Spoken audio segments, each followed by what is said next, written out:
Son of a gun.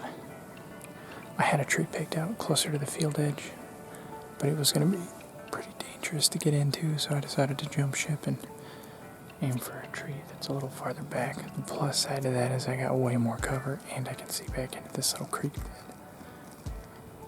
The negatives to that is that I can't see out into the field as good, and if a deer does step out and I shoot it, I won't be able to get as good of footage because this camera doesn't have it has an automatic focus in it.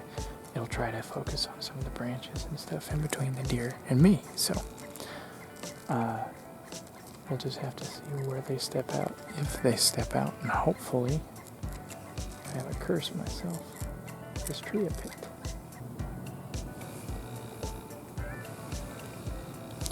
I see 3 deer, but they're field over. That's a really long shot.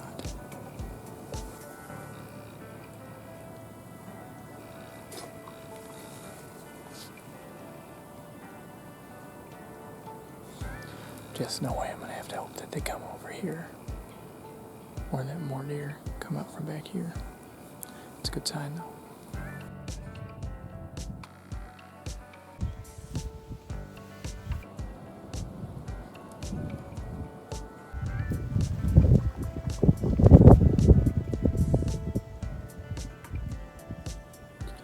Just seen 3 more deer.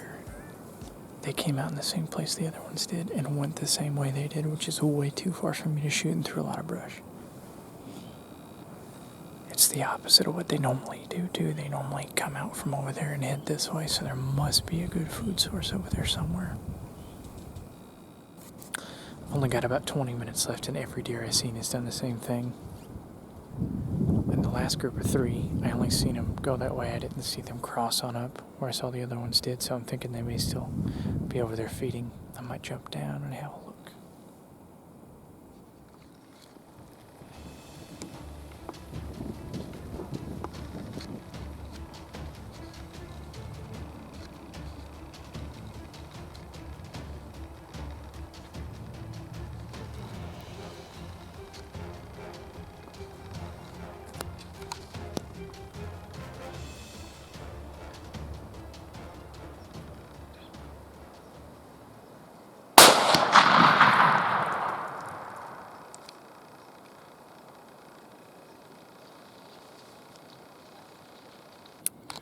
I got down out of my stand, and there had been deer down here for some time. I never would have seen them from up there. Snuck up to the field edge, put the crosshairs on one at about 100, and I think I toasted it. I'm gonna go get some reloads and then go check and see. Well, I stayed out pretty late looking for that deer. Never found any blood, never found any hair. Reviewed the video footage, and it wasn't helpful because of the smoke and the fire that comes out of a muzzleloader when you shoot. But I'm fairly confident that I didn't hit that deer for a couple of reasons. One, it was at least a 100-yard run for that thing to get to any kind of cover, and if I hit it vitally, it would have fell before then. They always do. And 2, I've never shot a deer with a muzzleloader that I didn't find blood on, even if it was a bad hit. So no blood, no hair, no deer. Pretty bummed out about it. This morning, it's the morning of New Year's Eve, and it's my last day to hunt, so I'm hoping to turn some of that bad luck around and get a big doe on the ground. Or heck, maybe I'll even see a buck, who knows. But I'm going to go out there and try to make it happen this morning, taking the muzzleloader back out, and hopefully this morning is a little bit better than it has been for me. So we won't know unless we get out there. That's what we're going to do, and we'll see what steps out. It's cold, it's clear, it's breezy, it's about 30 degrees, tucked up next to some thermal cover, and I've had some pretty good historical sits here, so it's kind of a dicey wind. Seems like every time I say that, though, I have a lot of good encounters, but it is. I'm really hoping that they come from this direction, because my wind's blowing behind me. And a lot of times they like to travel this ridge. But it should be a good morning. It's cold enough. It's colder than it has been in a long time. First time it's dipped below 32 in 20 days or so. So it should be a good sit.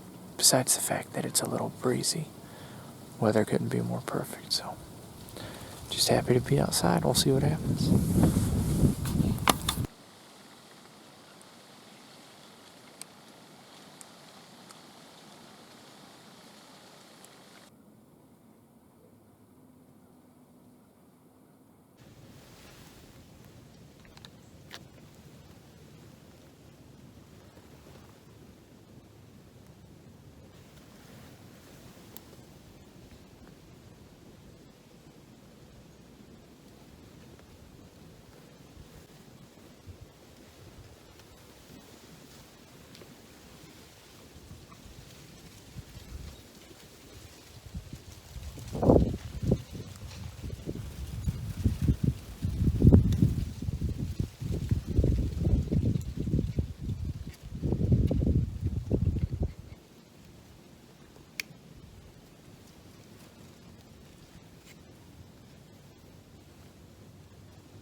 That dude came in pretty well straight downwind. He smelled my ground scent and then walked the other way. Good news is I could have killed him way before he got to my ground scent, so even if something does come in from the wrong direction, I should be able to shoot it. But lucky for him, he was a spike. That'd have been a big fat doe.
Got a buck down. I couldn't tell how good he was, but I seen antlers, and man, he just didn't give me enough time, and he was going through a lot of brush, and I just couldn't see. I decided that any buck that I thought was decent, since this was my last day hunting, was going to get the hammer, so I'll get down here in a minute and go see what he looks like. I may hang out just a second and see if a doe walks by. I'd really like to get a pretty fat doe too to go along with him, but this is a pretty highly traveled area, so we're just going to hold tight and see what happens. I basically seen him in here. He came out, smelled my ground scent, did not like that, went farther up and crossed right in this thick stuff. And that all happened super fast. Then he kind of trotted across here, and I shot him as he was walking in here. So he did not give me hardly any time at all to look at him or make a decision, but that's how they kind of do it. Shot looked to be like about 100 yards or so. Let's go see what this dude looks like.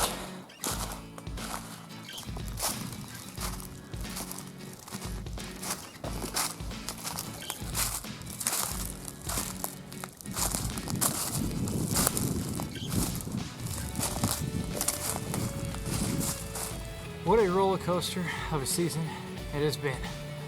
I've had the worst luck this season out of any of the seasons I've hunted so far. This guy's honestly a little bit smaller than what I thought he was, but he didn't give me much time to look at him, and he got my blood pumping pretty good. And if you do that, you get what you get. I'm very, very happy with this deer. I came to this spot because I had a really good sit here last year. I seen about 14 deer, and I actually seen a buck that was bigger than him do the same exact thing he did. What I think happened is there's some cedars over there, like a cedar thicket, and it's perfect for them to bed in this wind. And I'm guessing he was there overnight, and I think he was crossing onto this ridge over here because we're on the leeward side of it.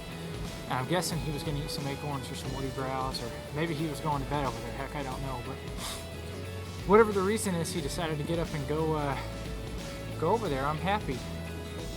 So I'm going to end this season with a field buck tag, and you cannot complain about that. Gotta love being outdoors in Missouri.